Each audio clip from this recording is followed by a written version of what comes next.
வணக்கம். பாகிஸ்தான் ஆல்ரவுண்டர் ஷாகிப் அப்ரிடி மிக நீண்ட சிக்ஸர் அடித்த பட்டியலில் முதலிடத்தில் உள்ளார். 2013 தென்னாப்பிரிக்காவுக்கு எதிரான ஆட்டத்தில் 158 மீட்டருக்கு சிக்ஸரை அடித்து அசத்தினார்.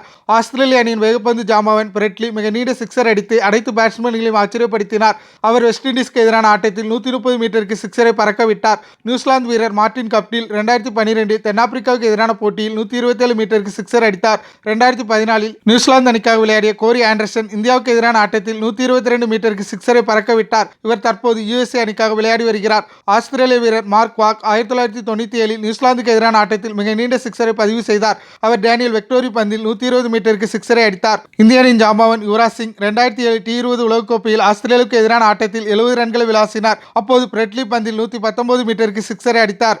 ஹெலிகாப்டர் ஷாட்டுக்கு பெயர் பெற்ற மகேந்திர சிங் தோனி 2009 நியூசிலாந்துக்கு எதிரான ஆட்டத்தில் மிக நீண்ட சிக்ஸரை பதிவு செய்தார். 44வது ஓவரில் சுமார் 118 மீட்டருக்கு சிக்ஸரை விளாசினார். யுனிவர்சல் பார்ஸ் கிறிஸ் கெயில் இந்தியாவுக்கு எதிராக தனது நீண்ட சிக்ஸரை பதிவு செய்தார். 2010 நடந்த T20 உலகக்கோப்பையில் 116 மீட்டருக்கு சிக்ஸரை அடித்தார். இந்த சிக்ஸர்கள் அடிக்கப்பட்ட எந்த போட்டியை நீங்கள் பார்த்தீர்கள் என்பதை கமெண்ட் பாக்ஸில் கமெண்ட் பண்ணுங்க. நன்றி, வணக்கம்.